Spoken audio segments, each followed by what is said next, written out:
Hey everybody, at its heart, Deadpool 2 is all about family. True story. 5月15日 My whole life I've been waiting for someone to save me. He needs you. Move or die. I ain't letting Cable get to him, even if I have to teabag him to death. 全面迎接 Let's save this little pork chop. 二度高潮 You want to fight for what's right? Sometimes you have to fight dirty. Tell me they got that in slow motion. Hey, Deadpool here. And this is what I look like on a pathetic, regular screen. But hold on to your balloon knot, because on IMAX, I look twice as... What is this? No, the screen is larger, so naturally I'd be larger too. Oh, great. That's just great. I'm a child actor now. That always ends well.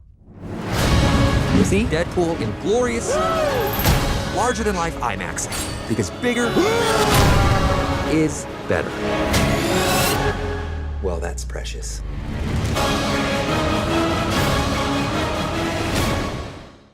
Hey everybody, it's Charlie. We got some new Deadpool to break down. We finally found out who Eddie Marsan is playing in Deadpool 2, and we got some actual dialogue from Julian Dennison's Russell character. If you're brand new to the channel, be sure to subscribe to get all the Marvel videos. We're in the middle of Infinity War, but Deadpool 2 is just ramping up. It's going to get crazier and crazier. So the idea here is that he's at this facility. It looks like it's tied to the purifiers because there's all these references to purity. Human children are the future. There's a banner that says purity on it. It just seems like they're going for purifiers. But the thing is that Stryker is their leader. They've already done a bunch of different versions of the Stryker character in the X-Men universe. So I don't know if they want to recycle that character. So whoever Eddie Marsan is playing, it looks like he's going to be a version of someone from that storyline in the comics. Now there is a Matthew Risman who was the leader of the Purifiers, but what I'm expecting them to do is just the Ajax thing. So Ajax in the comics is a little bit different from Ajax in the Deadpool movie. Little depowered, more human-like, not quite as ridiculous. But I think if there's any hope for like really crazy X-Force, Mutant Liberation Front, Strife, Super Sentinels, Nimrod, Master Mold, like the really nutty stuff from the X-Men canon, then the Deadpool franchise is probably the place to tackle that, because you kind of go into those movies knowing that they're going to be making fun of a lot of stuff, so you're already prepared for it to be a little bit ridiculous. And they tend to package those mainstream X-Men movies as more straight-up drama, like that's kind of the way that they're selling Dark Phoenix, so it's a little harder to do the more ridiculous stuff when you're trying to sell it as a serious movie.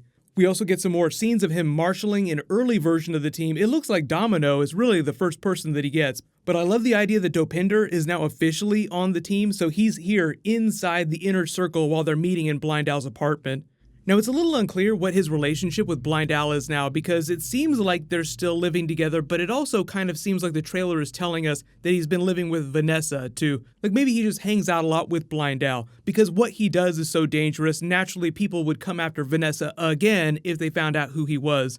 But like in that very first trailer, he comes back and says, "I'm sorry I'm late. I was trying to get rid of all the gluten fired into space." So it does sound like that's his permanent residence. But the interesting thing here is that if we have Domino in this scene, but we don't have any of the other X-Force characters, what might happen is that like he has this scene where he says, "We're gonna form a super duper group." Then he finds Domino. She probably gets some funny scene that explains why her powers are valuable, because Deadpool doesn't seem like he believes her. Usually that's the setup for some funny payoff where Deadpool tries to do something to her and it backfires on him big time. So we'll see what that is, but it sounds like they have their team up and then they slowly recruit the rest of the team. Like it's not Deadpool recruiting everybody and then them going and doing all this other stuff. Just to address the Juggernaut theory, this was going around the internet and people were pointing to some very particular scenes like, oh look, this could be the Juggernaut. There are two separate scenes, one with Colossus punching this giant metal dome, and then you see the giant convoy truck just completely fly up in the air like he's punching the convoy truck. There's a separate scene where Domino is explaining her powers in that funny montage during the trailer where Deadpool's like, that doesn't sound like a thing. You see her drop down into that truck and you see a shot of the dashboard. There's a giant heat signature on it like it's tracking some giant person that looks as big as the Juggernaut. But the thing is I don't think that's him. It is totally possible that they could invoke Juggernaut or make a lot of Juggernaut jokes during this, because there was a similar scene during X-Men 3 where the Juggernaut was on the back of a truck. I'm the Juggernaut, bitch. Prisoner must be confined at all times. If he builds any momentum, no object can stop him. How fascinating. What do they call you? Juggernaut. Don't you know who I am? I'm the Juggernaut, bitch! One of the most parodied moments from that movie, so that would be ripe for Deadpool to make fun of, but I don't expect him to actually be a character in this movie, and I really do think this is just Colossus on this heat map, and when he's punching this metal dome, he's just punching something on that truck so that the truck flies up in the air. But the other big theory that a lot of people were talking about was the Peter Wisdom, Peter W theory, because Peter has this hilarious Twitter account that they started to do viral marketing for the movie. His name is Peter W, as in you don't know what it is. Peter Wisdom is a really powerful character from the comics that just looks like a normal person, totally mundane, like an office worker that you would run into, like Ned Flanders, Peter, that you see in the movie here. So a lot of people are wondering now if maybe this is sort of a misdirect, like he seems like a totally normal guy, but then at some point later in the movie, he manifests some crazy powerful ability and it becomes a funny WTF moment. Like usually in a serious movie, somebody manifests some big power and takes down the villain, you get this real big cheer from the audience, but the thing that Deadpool does is it sort of parodies moments like that. So people then are like, wouldn't it be funny if Ned Flanders here turned out to be the most powerful character in this movie?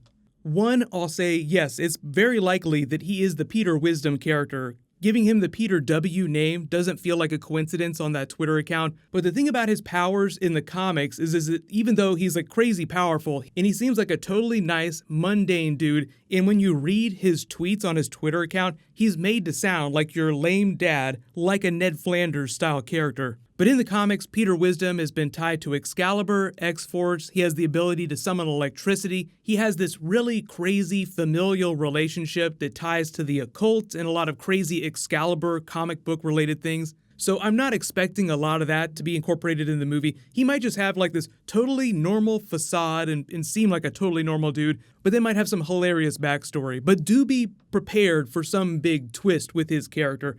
But let me know in the comments, do you actually think that he's playing Peter Wisdom and he's going to have some crazy power that we'll see during the movie and it's just meant to look really funny? Or do you think he's just a totally normal dude and that's supposed to be the joke? The totally normal guy, your dad, that joins X-Force. They haven't said which of these X-Force members are going to survive to the X-Force movie, but I'm expecting pretty much everybody with the exception of Wildcard Peter, because we haven't got the full explainer for his character yet, in Bill Skarsgård. Like, they're not going to kill off Terry Crews, and obviously Domino, Cable, Colossus, Negasonic, Shatterstar. Like, you can't kill Shatterstar off after you build him up to be this super cool dude with badass swords. But that's another good question for you. Which of these X-Force members do you think is going to die during the film? Because it would be weird if they didn't kill any of them. What's going to happen tomorrow is there'll be more Marvel, and once I do start posting the spoilery Infinity War videos, they will be marked clearly with spoiler warnings just in case you're not seeing the movie right away. So no worries, it should be very clear which videos are spoiler and which ones are non-spoilery. But while you wait for everything, click here for my no spoiler Infinity War review, and click here for that last big Deadpool trailer. Thank you so much for watching. Everybody stay awesome. I'll see you guys tonight.